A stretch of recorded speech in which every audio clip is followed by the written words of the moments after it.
जय श्री राधे, जय श्री कृष्ण। मंदिर श्री बंसी वाले महात्मा यूट्यूब चैनल अंबाला शहर की ओर से हम आप सभी भक्तों का हार्दिक अभिनंदन करते हैं।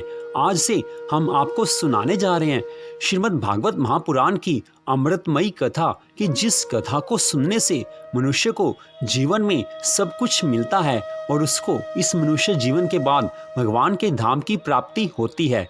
श्रीमद् भागवत महापुराण की कथा को सुख सागर की कथा भी कहते हैं। तो अब आप सुनिए श्रीमद् भागवत महापुराण के पहले अध्याय श्रीमद् भागवत महात्म्य में भक्ति सहित ज्ञान और वैराग्य की कथा। बोल श्री राधा कृष्ण भगवान की जय। बोल श्रीमद् भागवत महापुराण की जय। अब श्रीमद् भागवतम पहला अध्याय। सच्चिदानंद स्वरूप भगवान श्री कृष्ण को हम नमस्कार करते हैं, जो जगत की उत्पत्ति स्थिति और विनाश के हेतु तथा आध्यात्मिक आधि दैविक और आधि भौतिक तीनों प्रकार के तापों का नाश करने वाले हैं। जिस समय श्री सुखदेव जी का यज्ञोपवीत संस्कार भी नहीं हुआ था तथा लौकिक वैदिक कर्मों के अनुष्ठान का अवसर भी नहीं आया था, तभी उन्हें अकेले ही संन्यास लेने के लिए घर से जाते हुए देखकर उनके पिता व्यास जी विरह से कातर होकर पुकारने लगे, बेटा बेटा तुम कहाँ जा रहे हो। उस समय वृक्षों ने तन्मय होने के कारण श्री सुखदेव जी की ओर से उत्तर दिया था, ऐसे सर्वभूत हृदय स्वरूप श्री सुखदेव मुनि को मैं नमस्कार करता हूँ। एक समय नैमिषारण्य क्षेत्र में शौनकादिक 88,000 ऋषियों ने सूत जी से कहा, हे सूत जी, अब महाप्रभु की किसी ऐसी लीला का वर्णन करिए जो भक्ति सहित ज्ञान एवं वैराग्य से परिपूर्ण हो। इस घोर कलयुग में प्राणी अपने अज्ञान के कारण सांसारिक प्रपंचों में फंसकर राक्षसों के तुल्य आचरण कर रहे हैं। उनका सुख चैन नष्ट हो गया है और वे आठों प्रहर दुखी रहते हैं। हम लोगों की इच्छा है कि आप उनके उद्धार के लिए किसी ऐसे चरित्र का वर्णन करें जिससे उनको भगवत चरणारविंदों की भक्ति प्राप्त होकर सुख प्राप्त हो। ऋषियों की बात सुनकर सूत जी अत्यंत प्रसन्न होकर बोले, हे ऋषियों, तुम लोगों ने कलयुग के जीवों के उद्धार के लिए जो सुंदर बात पूछी है वह अत्यंत ही श्रेष्ठ है।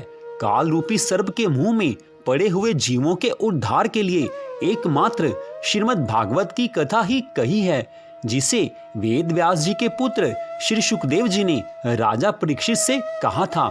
श्रृंगी ऋषि के शाप के कारण राजा परीक्षित जब गंगा के तट पर निवास करने लगे, उस समय श्री सुखदेव जी ने उन्हें श्रीमद् भागवत की कथा सुनाई थी। उसी समय देवताओं ने अमृत कलश लाकर श्री सुखदेव जी से कहा, हे महामुने, इस अमृत कलश को आप ले लीजिए और इसके बदले में हम लोगों को श्रीमद् भागवत की कथा सुनाइए। देवताओं की बात सुनकर श्री सुखदेव जी बोले, हे देवताओं, इस अमृत को पीने से तो मनुष्य की आयु केवल देवताओं के समान ही हो सकती है, किंतु तुम्हारे इस अमृत से कहीं अधिक श्रेष्ठ यह श्रीमद् भागवत की कथा है, जिसके एक सप्ताह पढ़ने या श्रवण करने मात्र से ही प्राणी अमर हो जाता है और वह मुक्ति पद पाकर आवागमन से भी छूट जाता है। विचार करने के उपरांत राजा परीक्षित तुम्हारे इस अमृत को त्याग कर कथा रूपी अमृत को ग्रहण करेंगे, क्योंकि अमृत और कथामृत में उतना ही अंतर है जितना कि कांच और मणि में होता है। श्री सुखदेव जी के मुख से यह वचन सुनकर देवतागण निराश होकर लौट गए। सूत जी ने ऋषियों से कहा, हे ऋषियों, सनकादिक ऋषियों ने देवऋषि नारद को श्रीमद् भागवत की कथा सुनाने के पश्चात कथा की विधि का वर्णन किया था।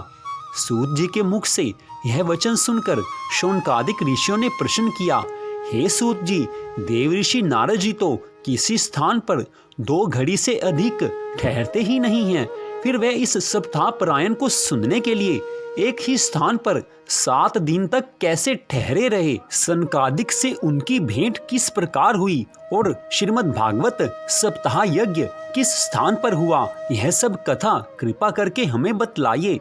सूत जी बोले, हे ऋषियों, एक समय सनक, सनंदन, सनातन एवं सनत कुमार चारों भाई भ्रमण करते हुए बद्रीनारायण में पहुंचे, जहां नारद जी को उदास बैठे देखकर नारद जी से पूछने लगे, हे देवऋषि, आप इतने उदास क्यों बैठे हो? तब नारद जी ने चारों ऋषियों को प्रणाम करके कहा, हे प्रभु, मैं अपनी चिंता आपके सामने कहता हूँ, उसे आप ध्यान से सुनो। मैंने काशी, गोदावरी तथा गया आदि समस्त तीर्थों में भ्रमण किया, परंतु मैंने सभी स्थानों पर जाकर यह देखा कि कलयुग के प्रभाव से सांसारिक जीव माया में ऐसे लिप्त हैं कि उन्होंने समस्त शुभ कर्मों को छोड़ दिया है और सब लोग अपने उदर पूर्ति की चिंता में ही लगे हुए हैं। वे झूठ बोलते हैं, पाखंड का सहारा लेते हैं, माता पिता की सेवा नहीं करते तथा धन के लालच में अपनी कन्याओं को नीच कुल में बेच देते हैं। जहां देखो वहीं म्लेच्छ तथा शूद्र दिखाई देते हैं और ब्राह्मण तथा क्षत्रिय अपने कर्म धर्म से विमुख हो गए हैं। हे प्रभु, मैं सभी स्थानों पर उन लोगों को अपने धर्म से विमुख हुआ देखकर जब मथुरापुरी में यमुना किनारे पहुंचा तो मैंने देखा कि एक जवान स्त्री यमुना किनारे बैठी रो रही है और उसके पास दो वृद्ध पुरुष अचेत अवस्था में पड़े हैं। वह मुझे देखते ही खड़ी होकर बोली, हे महाराज, आप थोड़ी देर यहाँ ठहर कर मेरा दुख सुन लीजिए। मैं बड़ भागिनी हूँ जो मैंने आपके दर्शन पाए। उसकी यह बात सुनकर मैंने उससे पूछा, तू कौन है और ये दोनों पुरुष कौन हैं जो अचेत पड़े हैं?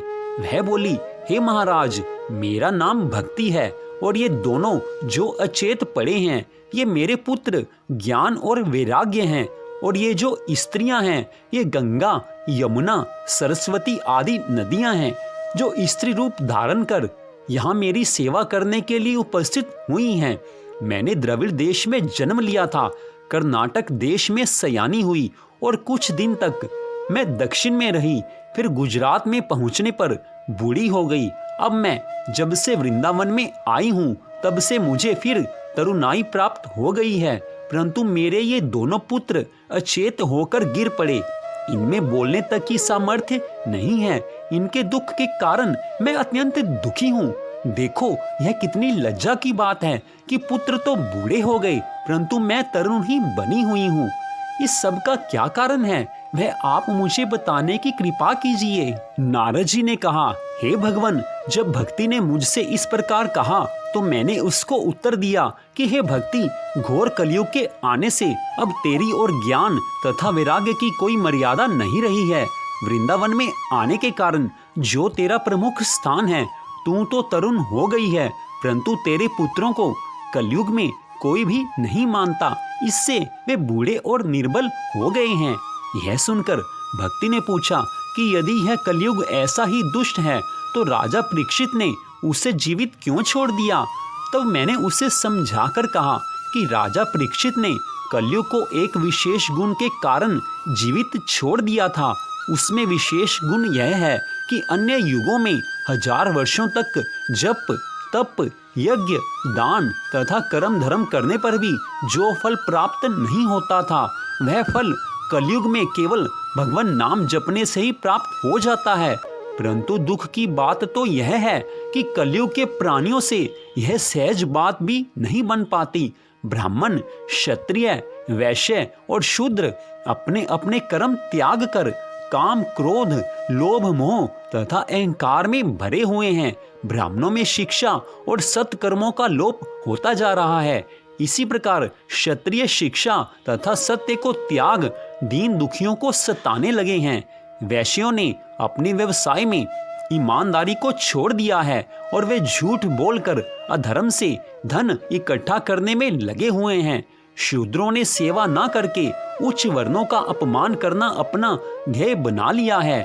ऐसी स्थिति में यह आवश्यक है कि कलयुग के इस मोह पाश से छूटने के लिए मनुष्य भगवान के नाम का जाप तथा उनके गुणों का श्रवण एवं स्मरण करे। यह सुनकर भक्ति बोली, हे मुनि, आप धन्य हैं, आप सबका कष्ट दूर करते हैं, अतः अब मेरा भी कष्ट दूर करिए और ज्ञान वैराग्य को चैतन्यता देकर तरुण कीजिए। हे नारद जी, मैं आपको साष्टांग प्रणाम करती हूँ। तो इस प्रकार श्रीमद् भागवत महात्म्य के पहले अध्याय की कथा का यहीं पर विश्राम होता है। आप सबका हार्दिक धन्यवाद कि आपने इस कथा को सुना। मंदिर श्री बंसी वाले महात्मा यूट्यूब चैनल अम्बाला शहर की ओर से आपसे निवेदन है कि इस कथा को आप आगे शेयर करें ताकि और भक्त भी इस कथा का लाभ उठा सकें। जय श्री राधा कृष्ण भगवान जी की, जय श्रीमद् भागवत महापुराण की। जय जय श्री राधे, जय जय श्री राधे, जय जय श्री राधे श्याम।